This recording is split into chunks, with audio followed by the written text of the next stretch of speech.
Your Excellencies, I'm sure now that the Excellencies have arrived, we can start our meeting.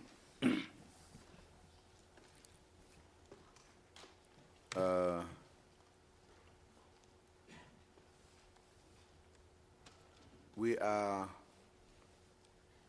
going to begin our meeting. This is the open session, and when we finish with the open session, we will then get into the closed session. Then we will continue our business. Once we are through with that, we then have the closing session as well.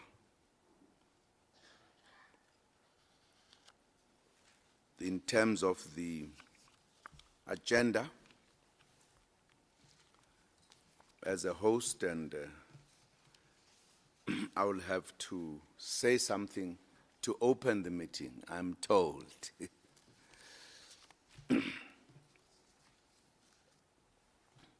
Then, after my remarks,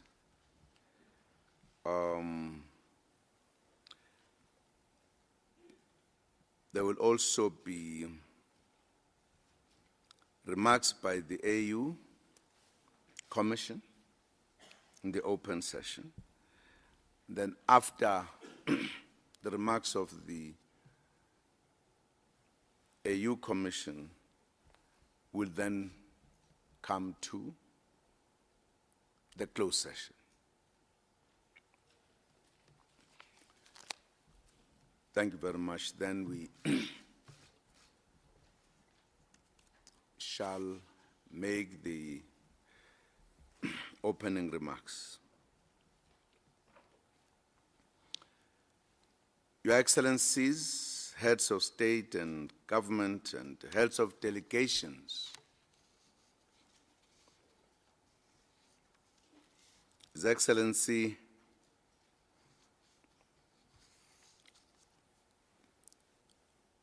Chairperson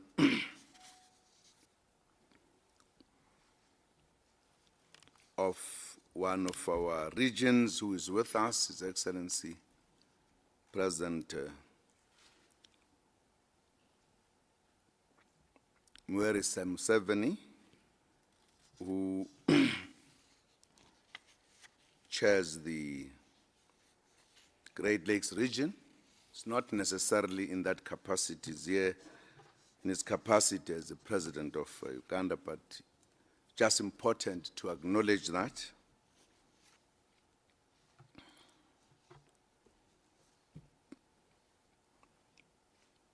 The Commissioner of Peace and Security, Ambassador Smile Chegi, Chiefs of Staff of Defense, and ministers and foreign ministers, and communications, honored guests who are with us here today, I wish to welcome you to South Africa for the convening of this important meeting, which aims to enable us to act swiftly and independently in response to the urgent security challenges this continent faces. It would be recalled that during the May 2013 summit that marked the 50th anniversary of our continental organization, the former Organization of African Unity, and now the African Union, we as heads of state and government called for the establishment of an African security for immediate response to crisis. This was aimed at providing a transitional mechanism while the full operationalization of the African Standby Force and its rapid response capability is in the process of being established. This decision came about due to the realization that independent and swift African responses to crises that arise on our continent could not wait while the building blocks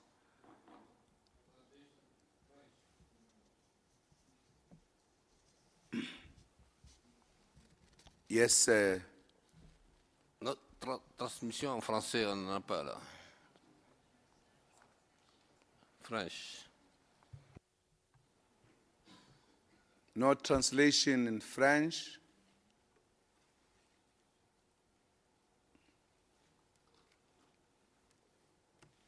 Who can check what's happening to the French translators?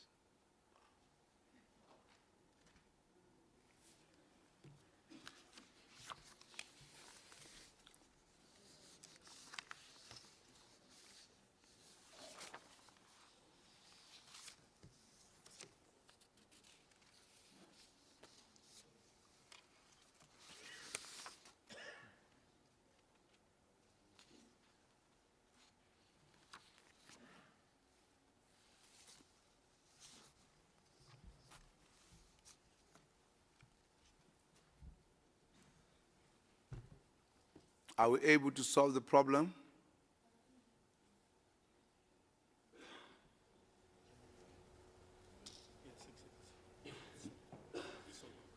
Is it solved? Why can't I hear? Oh, it's. Is it solved? Your Excellency, fine? Thank you very much. Sorry about that. Let me begin a little bit. What I was saying, that I wish to welcome you to South Africa for the convening of this important meeting, which aims to enable Africa to act swiftly and independently in response to the urgent security challenges this continent faces. It would be recalled that during the May 2013 summit that marked the 50th anniversary of our continental organization, the former Organization of African Unity and now the African Union, we as heads of state and government called for the establishment of an African capacity for immediate response to crisis. This was aimed at providing a transitional mechanism while the full operationalization of the African Standby Force and its rapid response capability is in the process of being established. This decision came about due to the realization that independent and swift African responses to crises that arise on our continent could not wait while the building blocks of the African Standby Force are carefully being put in place. While we fully support the realization of the Standby Force, we believe that the time has come that African leaders must be able to act in the interim swiftly, decisively, and when needed. Furthermore, when we took our decision in May this year, we realized that in order to ensure African solutions to African problems, we needed both the will and the commitment within the framework of the African peace and security architecture to put in place an African force that could respond to these immediate calls for intervention. We realized then that we should have our own capability that would obviate the need to call on external partners to assist. The case of Mali is still fresh in our minds. We need to ensure that we are not helpless or slow to respond without the help of external partners. It should be stated that this point that we again express our appreciation to the international community who showed their willingness to respond with the requisite urgency to our calls for help to ensure the restoration of law and order when a crisis erupted. Indeed, such rapid response and intervention enabled the people of Mali to conduct free and fair elections in a short space of time. Today, we are pleased to see that Mali is rebuilding its institutions and governance structures, despite the fact that the north of that country is still threatened by rebel forces with malicious intent. It is our firm belief that Africa can and has the capacity and the means to act swiftly and decisively. A glaring example of how Africans can together solve their problems was recently demonstrated in Somalia when the IGAD countries decided, after a long period of talks, to solve the problem by driving out the insurgents or rebels and installed a proper government. We have the capacity and means to act swiftly and decisively together as African countries.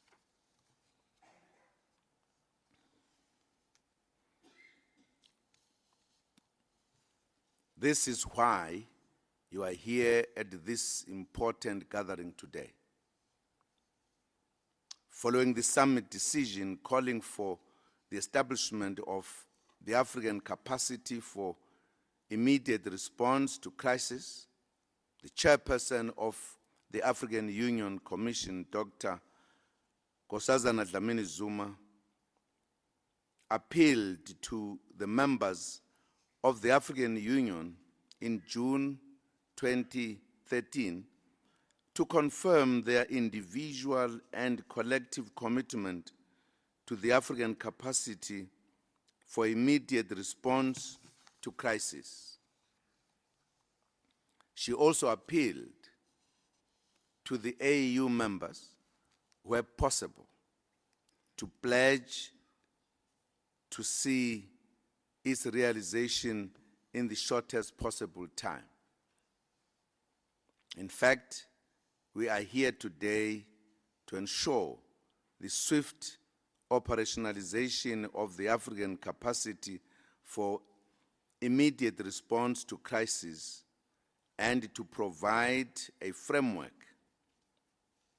for countries who wish to lend their voluntary support to do so. It must be emphasized that we cannot allow the African capacity for immediate response to crisis to be borne through a lengthy process that would defeat its very purpose. We are therefore meeting today in order to meet three objectives. One, to exchange views on efforts made to date on the operationalization of the African capacity for immediate response to crisis. Two, to update each other on the status of the pledges made to the African capacity for immediate response to crisis. And three, to identify ways and means to effectively support the African capacity for immediate response to crisis and hasten its operationalization, including through the establishment of a working group to develop proposals on the modalities for the operationalization of the African capacity for immediate response. Our meeting today, therefore,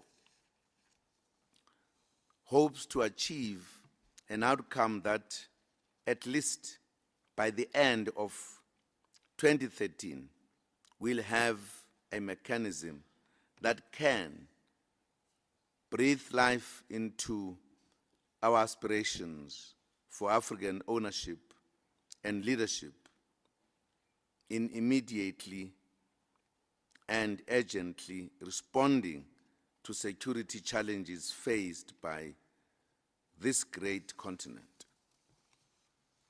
Our chiefs of defense have worked hard to prepare the concept and specific aspects of the roles and functions of the African capacity for immediate response to crisis, the operational concepts, the command structures, planning and training, to name but a few.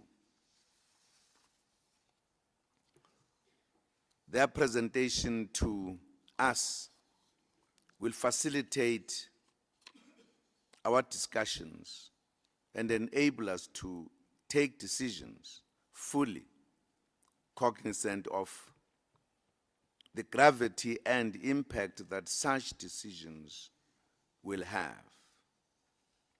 It is, I believe, fully understood that the deployment of such a force will be squarely rooted within the prescripts of the African peace and security architecture and be guided by international law and practice related to the deployment of an international rapid reaction force. The objective of our deliberations and the setting up of the African capacity for immediate response to crisis is not to discard the duty of the international community, particularly that of the United Nations, whose Security Council has the primary responsibility for the maintenance of international peace and security. Rather, the objective is to ensure that Africa contributes in a more active and substantive manner to collective security as provided for the United Nations Charter in a spirit of partnership and burden sharing.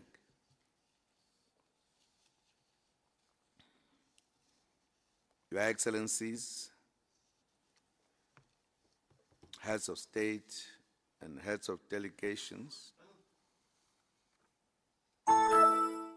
during the year in which we celebrate 50th anniversary of African unity and independence, it is our firm belief that once this mechanism called ACIRC is established, it will stand as a legacy and a practical monument to the future peace and development of our peoples. We should all realize that today we do have the capacity and will do so. All what we need is to better organize ourselves as our founding fathers of the OAU, now AU, did in 1963. At the time, they called for African unity and action to liberate our continent that was still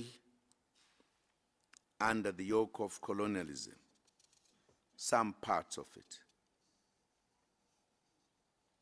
Our call today is, let us broaden and deepen our unity in action to defend our hard-won independence, freedom, and democracy. Let us get rid of all conflicts in our continent. Let us work actively to develop our continent, providing African solutions to African problems. The time to manage our own affairs as Africans is now. We must therefore work together to develop our continent, to change the quality of life of African citizens for the better. Africa is rising economically, politically, and socially, and is increasingly taking its rightful place in matters affecting international governance and the world order. Therefore, we must have the courage and the vision to create conditions of peace that will enable the unfolding of the full potential of our beloved continent. Your Excellencies, although today's summit does not comprise the full participation of all member states of the African Union, it does bring together those volunteering countries that have expressed their willingness to take the initial steps and are responding with the requisite sense of urgency that the situation demands. It is hoped that the rest of the continent could follow suit when they are ready. We must stress again the voluntary nature of this mechanism, and it is hoped that the leadership shown today could inspire others to follow. With these words, it is hoped that we can realize the establishment of the African capacity for immediate response to crisis at our gathering today. I trust that we will be successful as heads of state and government in taking steps towards greater African ownership and African solutions to African problems. I thank you.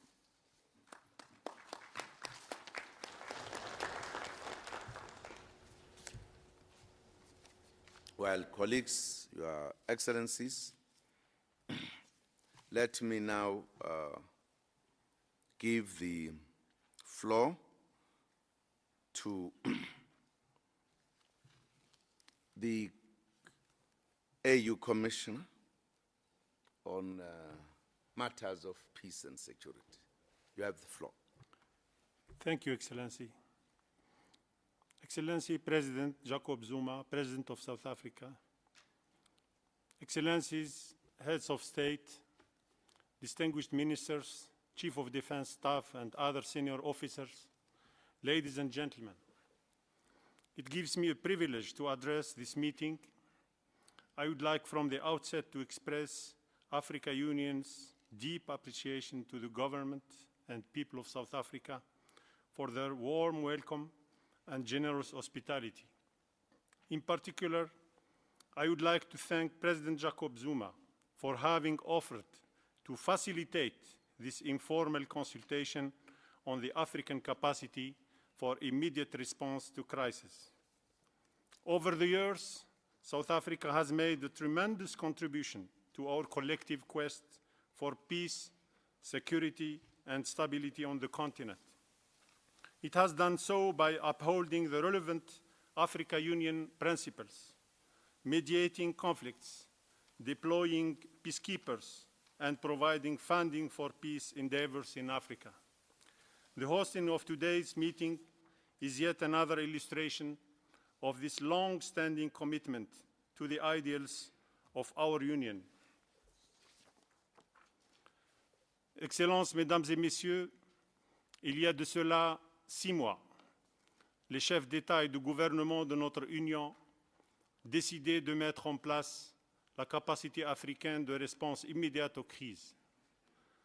Cette décision prise dans le contexte de la célébration du jubilé d'or de l'OUA Union africaine est assurément historique.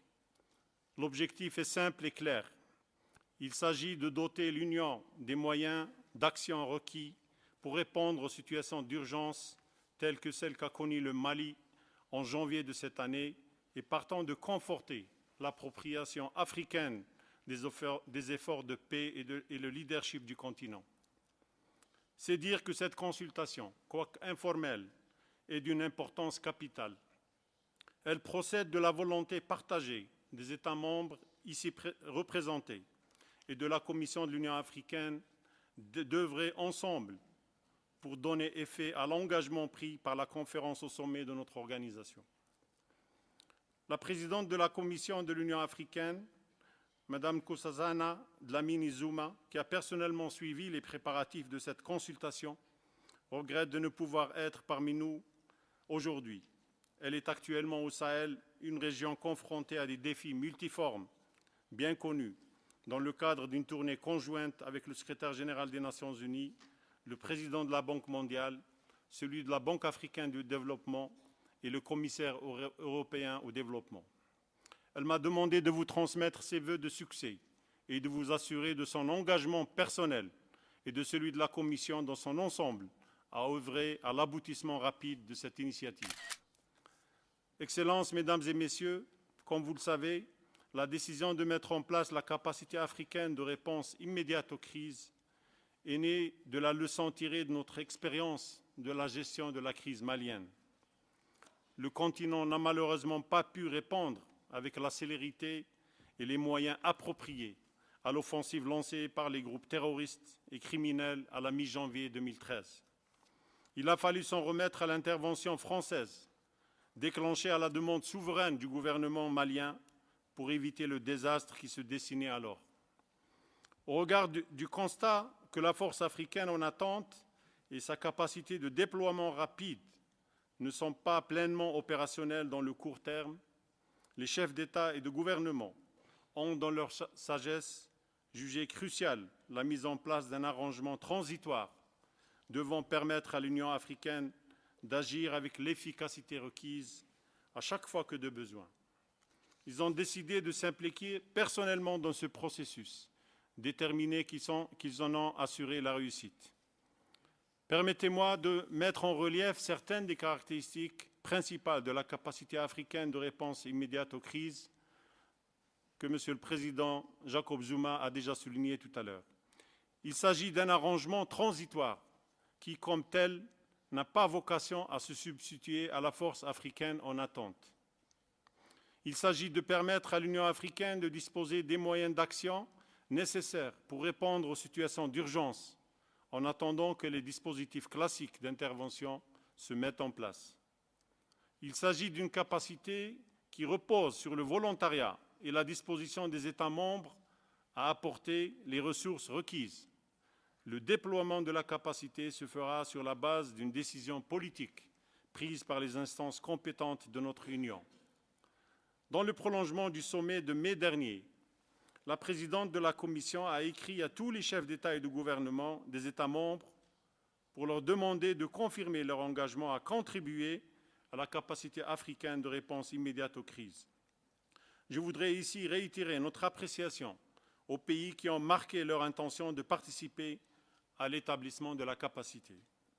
De même, la Commission a-t-elle lancé le processus d'évaluation de la force africaine en attente aux fins d'identifier les voies et moyens les meilleurs pour en hâter la mise en place effective.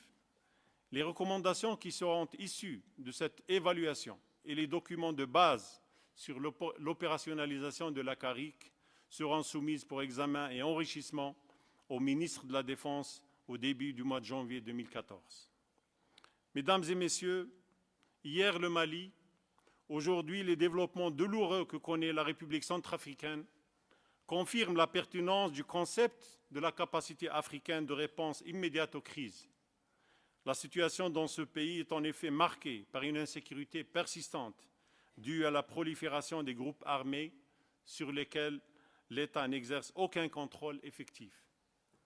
Cet état de fait pose un grave danger tant pour la population centrafricaine que pour la stabilité régionale. Certes, la Commission de l'Union africaine et le secrétaire général de la Communauté économique des États de l'Afrique centrale s'attellent d'arrache-pied à la mise en place effective de la mission internationale de soutien à la Centrafrique sous conduite africaine, MISCA. Mais il est évident que l'existence de l'ACIRC nous aurait permis d'agir avec beaucoup plus de célérité. Cette consultation constitue un jalon important dans l'accélération du processus de mise en œuvre de l'ACIRC. Je voudrais remercier les chefs d'état-major pour le travail accompli lors de la consultation préparatoire du 3 novembre 2013. Les recommandations faites constituent une bonne base de travail. Je pense notamment ici à la mise en place d'une équipe d'experts qui travailleront avec la Commission à la préparation d'un certain nombre de documents techniques. Cette rencontre est une occasion propice à la concertation pour mobiliser davantage les États membres en appui à la décision de mise en place de l'ACIRC. Notre continent, dans un sursaut de solidarité et de dignité, doit mobiliser d'autres ressources pour relever les pressants défis qui nous interpellent.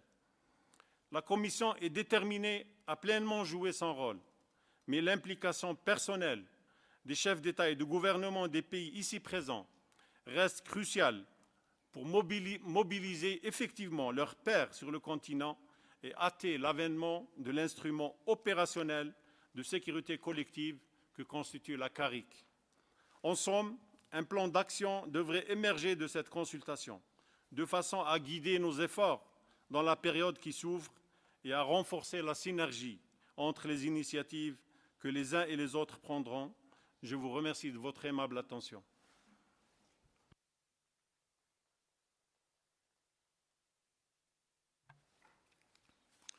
Thank you very much, Ambassador. Thank you very much indeed.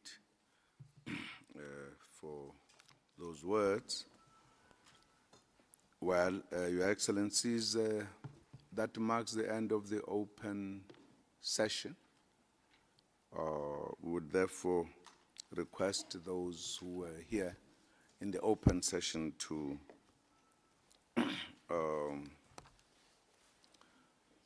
kindly leave the room.